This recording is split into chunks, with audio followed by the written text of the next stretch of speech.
Am hasibtum an tadkhulul jannah. Apa Anda duga ingin sukses itu begitu mudah? Sukses jadi tidak. Walamma ya'lamillahu alladhina jahadu minkum wa ya'lamas sabirin. Perhatikan baik-baik. Sebelum Allah memastikan pada diri Anda terdapat dua hal yang paling utama untuk mengatasi tantangan tadi. Satu, jahadu.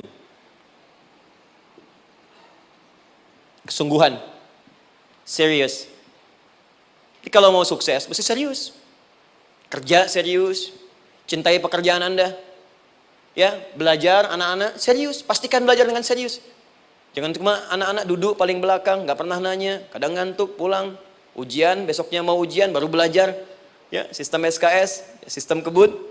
Ya, kadang-kadang sejam, Bu, Pak. Ya, saya pernah ada orang di luar ngadu waktu di Libya, Ustadz, gimana ini orang Indonesia? Kenapa? Saya belajar 3 bulan. Besok mau ujian. Teman antum orang Indonesia pinjam catatan saya baru semalam. Dia dapat 8, saya 7,5.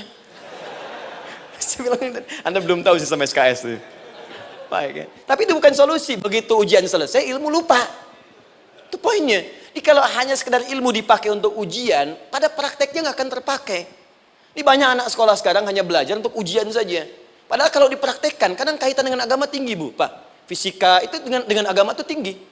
Gaya F1 sama dengan F2, gaya gerak sama dengan gaya dorong. Gaya sedikit, maka keluarnya sedikit. Pukul kencang, bunyinya kencang. Imannya kalau kuat, amalan jadi banyak. Iman sedikit, amal pun sedikit.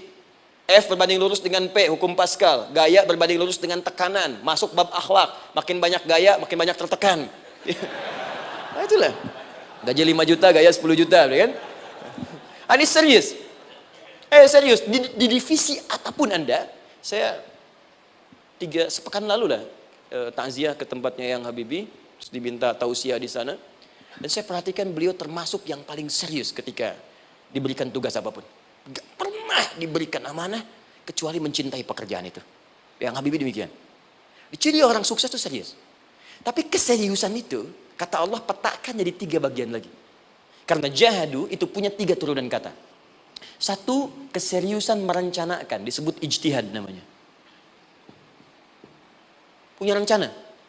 Mappingnya apa? Stepnya apa? Oke, Anda ingin kerjakan sebuah proyek, baik, proyeknya berlangsung berapa lama? Target kita apa? Jangka panjangnya, menengahnya, jangka pendeknya. Kemudian apa tantangan yang akan dihadapi di setiap tahapan-tahapannya? Selesaikan. Bahkan saking pentingnya tahap perencanaan ini, ditunjukkan oleh Allah langsung lewat sholat. Teman-teman masih ingat? Sholat pertama yang kita kerjakan, setiap hari sholat apa namanya? Subuh. Apa artinya subuh? Tuh, ini masalahnya. Ini kata Al-Quran sendiri ya, kata Al-Quran sendiri. Nanti akan ditemukan orang yang ibadah tidak paham apa yang dikerjakan dan dilakukan dalam ibadahnya. Contoh sholat. Kata Allah akan ada orang sholat yang saat sholat tidak mengerti apa yang ia baca dan ia lakukan dalam sholatnya. Jujur tanyakan pada diri kita. Sampai detik ini, dari sekian ribuan kali ruku dan sujud, berapa persen bacaan sholat yang kita pahami? Jangan-jangan kita ruku tapi nggak ngerti yang dibaca. Sujud tak paham yang diungkapkan. Bagaimana bisa khusyuk? Mustahil. Maka kembali ke sini. Kenapa sholat pertama itu disebut dengan subuh? Teman-teman, ternyata semua nama sholat dari subuh sampai isya, plus bacaan dan gerakan dari takbir sampai salam, itu bukan sekedar gerakan semata. Semua ada artinya, ada maknanya. Dan diajarkan oleh Nabi langsung. Subuh disebut dengan subuh. Ada 2 kata. Satu, fajar.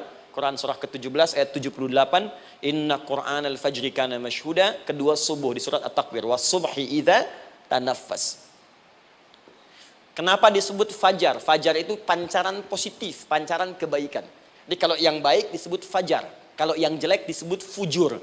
Fujur ada di Quran surah 91 ayat 7 sampai 8. Wa nafsi wa ma sawwaha fa'alhamaha fujuraha wa taqwaha. Fujur itu rambatan, gelombang buruk yang muncul dari nafsu. Ya, ditembuskan ke elemen tubuh kita. Misal gini.